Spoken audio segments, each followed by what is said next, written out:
ဆိုတာအင်မတန်ရှုဝဲဆန်းကျင်ကိုအကျိုးလိုလားတဲ့အောင်နဲ့ပြောတော့လဲကိုအကျိုးမဲ့ကိုပြောနေတဲ့ပုဂ္ဂိုလ်တွေကအများကြီးဖြစ်တတ်လူတွေရဲ့စိတ်ထက်သိဖို့ဆိုတာအမတန်မှခဲနေလူတွေကအလွန်ရှုဝဲကောက်ကျစ်တတ်တဲ့လူ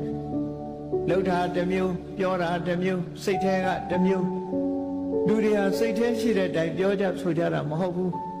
ဟန်ဆောင်ပန်ဆောင်ပြီးတော့နေကြတာများတယ်ပေါ့အေးတိရစ္ဆာန်တွေကြတော့အဲ့ဒါလိုမဟုတ်ဘူးတဲ့သားကောင်တိရစ္ဆာန်တွေကြတော့အမတန်မှရိုး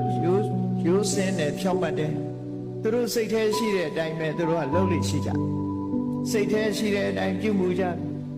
လူတွေကြတော့စိတ်ထဲကတခြားလှုပ်နေတာတခြားအဲ့ဒါလိုဖြစ်တယ်ဒါကြောင့်မို့950ဇတ်တွေမှာလဲဆိုထားတာဒီစကလုံးအတိုင်းပဲသူဝိဇာနံသင်္ကာလနံတကုဏနိသဝတ္တိတံနော်သင်္ကာလဆိုတာမြေခွေးတောခွေးမြေခွေးတောခွေးတွေဆိုတာသူတို့ရဲ့စိတ်ထဲမှာဘာရှိနေတယ်ဆိုတာကြည့်လိုက်တာနဲ့သိတယ်တကုဏနိသဝတ္တိတံငှက်ကလေးတွေအော်မြည်နေတာဟာလေသူတို့စိတ်ထဲမှာဘာတွေဖြစ်နေတယ်ဆိုတာထင်ရှားပေါ်လွင်နေတယ်မနုဿဝ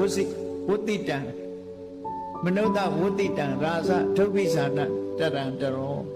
လူတွေရဲ့ပြောတဲ့စကားကြတော့အမှန်တမ်းသိဖို့ခက်ပါလေလူတွေဟာစိတ်ထဲအရှိတိုင်းပြောကြတာမဟုတ်ဘူးတဲ့အမှန်တမ်းကောက်ချစ်တယ်လို့